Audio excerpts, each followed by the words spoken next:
Good morning. ప్రభువైన యేసుక్రీస్తు వారి పరిశుద్ధ నామములో అందరికీ శుభాలు.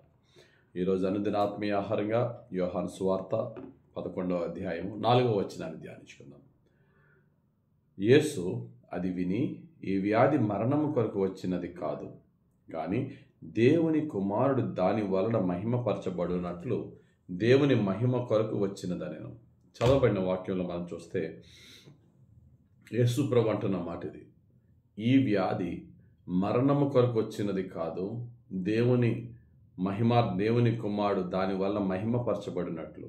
లాజరు చనిపోయిన తర్వాత యేసు ప్రభు అక్కడికి వెళ్ళి లాజరును స్వస్థపరచగా అనేకులు యేసు ప్రభు నందు విశ్వాసం ఉంచారట. కొన్ని అనారోగ్యాలు మరణానికి వస్తే, కొన్ని అనారోగ్యాలు మరణం గురించి రావు, మరికొన్ని కార్యాలు దేవుని కార్యాలు చేయటానికి వస్తాయి. కానీ ప్రతి అనారోగ్యము దేవుని ద్వారా పర్మిషన్ తీసుకునే వస్తుందనే సత్యం ప్రతి ఒక్కరు గమనించాలి. అది యోబు గ్రంథంలో మనకు అర్థమవుతుంది. యోబుని అనారోగ్యాలతో సాతానుడు శోధించే ముందు దేవుని పర్మిషన్ తీసుకున్నాడు. దేవుడు ఎందుకు ఇచ్చాడు పర్మిషన్ అంటే, ఆరోగ్యంగా ఉన్నప్పుడే కాదు, అనారోగ్యంగా ఉన్నప్పుడు కూడా నా బిడ్డ నన్ను విడవడు, మేలు చేసినప్పుడే కాదు, కీడు జరిగినప్పుడు కూడా నాతోనే ఉంటాడు అని ఛాలెంజ్ చేశాడు దేవుడు సాతానుడు. అందులో ఆ శోధనలో యోబు నగ్గాడు. దేవుడు యోబుని దీవించాడు.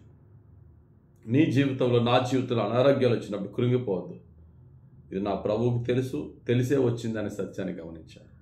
కొన్నిసార్లు అనారోగ్యాలు మనలను బాగు చేయడానికి వస్తాయి. పౌలు భక్తుడు అంటాడు కదా, నాకు కలిగిన ప్రత్యక్షతలను బట్టి నేను అత్యధికంగా హెచ్చుపోకుండా నిమిత్తము నా శరీరంలో ఒక ముళ్ళు దేవుడు నియమించాడు అంటాడు. కొరింథీయులకు రాసిన 2వ పత్రిక 12వ అధ్యాయం 7వ వచనం. ఒక్కొక్కసారి అనారోగ్యం మనల్ని మరలా ప్రభు దగ్గరికి, ప్రార్థన మానేసిన వారిని ప్రార్థనలోనికి, గుడి మానేసిన వారిని గుడిలోనికి, కుటుంబ ప్రార్థన మానేసిన వారిని కుటుంబ ప్రార్థనలో నడిపిస్తుంది. మనం డిసిప్లిన్ చేయడానికి కొన్ని అనారోగ్యాలు వస్తాయి. మరికొన్ని అనారోగ్యాలు దేవుని నామ మహింపరచుకోవడానికి వస్తాయి. పుట్టుగుడ్డి వాడు, ప్రభువా వీడి పాపమా, వీడి తండ్రి పాపమా, తల్లిదండ్రుల పాపం, వీడు ఎలా పుట్టడానికి యేసు ప్రభుని అడిగినప్పుడు యేసు ప్రభు ఆయన శిష్యుడు అన్నమాట, వీడైనను వీడి తండ్రి అయినను వీడి తల్లిదండ్రులు చేసిన పాపం కాదు, దేవుని నామం వీని ద్వారా మహిమపరచబడి నిమిత్తం ఆయన కార్యం జరగబోతుంది కనుక దేవుడు వీరిని ఇలా పుట్టించాడని చెప్పి తర్వాత వాడిని స్వస్థపరచగా వాడి ద్వారా దేవుని నామం అత్యున్నతంగా హెచ్చింపబడింది. వాడు ప్రజలందరిలో దేవుని మహిమపరిచాడు. అంతేకాదు వాడి ఆత్మీయ నేత్రాలు తెరవబడిన వాడు దేవుని స్తుతించినట్టుగా యోహాను సువార్త 9వ అధ్యాయం 1 నుండి మనం చూడవచ్చు.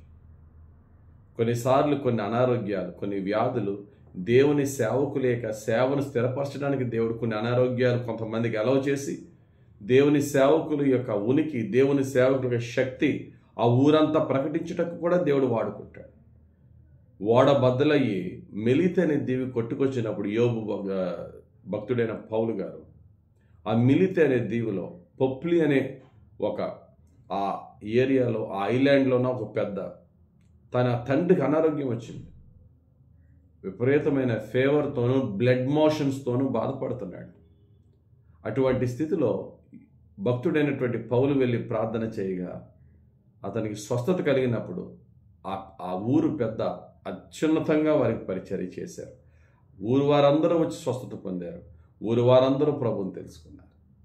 కాబట్టి రోగాలు మనల్ని నాశనం చేయడానికి మాత్రమే కాదు, మరణకరమైన రోగాలు ఎప్పుడుకో కానీ రావు. ఒకవేళ అటువంటి వచ్చినా వాటిని కూడా దేవుడు తనకు మహిమార్థంగా, తన పిల్లలకు రక్షణార్థంగా, అనేకులు ఆయన శక్తిని, సత్యాన్ని తెలుసుకునే విధంగా దేవుడు మార్చగలడు. ఈరోజు నీ అనారోగ్యం అది ఎంత భయంకరమైన అనారోగ్యమా, లేకపోతే ఎంత బాధపరిచే అనారోగ్యమైనా ప్రభు పాదాల దగ్గర పెట్టు. ప్రభువా, ఈ అనారోగ్యాన్ని నీకు మహిమార్థంగా మార్చగల దేవా, నీవే నన్ను కరుణించిన ఆయన దేవుడిని అడుగు. దేవుడు ఖచ్చితంగా నీ జీవితంలో, నా జీవితంలో ప్రతి ఒక్క ముళ్ళును కూడా దేవుడు మనకి మేలుగా మార్చగలగ శక్తిగల దేవుడు మనకున్నప్పుడు దేనికి కృంగిపోవద్దు. ఈ రోగము, ఈ వ్యాధి మరణం నిమిత్తం వచ్చినది కాదు అని ప్రభు చెప్పిన వాగ్దానం నీ పట్ల, నా పట్ల నెరవేర్చి ప్రతి వ్యాధిపై మనకు జయమిచ్చి జయ జీవితంతో పరిశుద్ధాత్ముడు మన జీవితాన్ని యేసు క్రీస్తు నామ మహిమార్థంగా ఫలింపజేయునుగాక. ఆమేన్. ప్రార్థన చేసుకుందాం. మహిమగల తండ్రి, ఈ దినం మాకు ఇచ్చిన వాక్యం బట్టి నీకు స్తోత్రాలు. ఈ రోజంతట్లో మాకు తోడుండండి తండ్రి.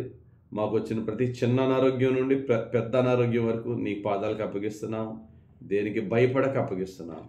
నీ కృపతో మమ్మల్ని కరుణించి, రక్షించి, క్షమించి, స్వస్థపరచమని, నీ ఆరోగ్యం దయచేయమని, నీకు మహిమార్థంగా మమ్మల్ని నడిపించమని యేసుక్రీస్తు వారి పరిశుద్ధ నామములో ప్రార్థించి వేడుకొనుచున్నాం తండ్రి. ఆమేన్.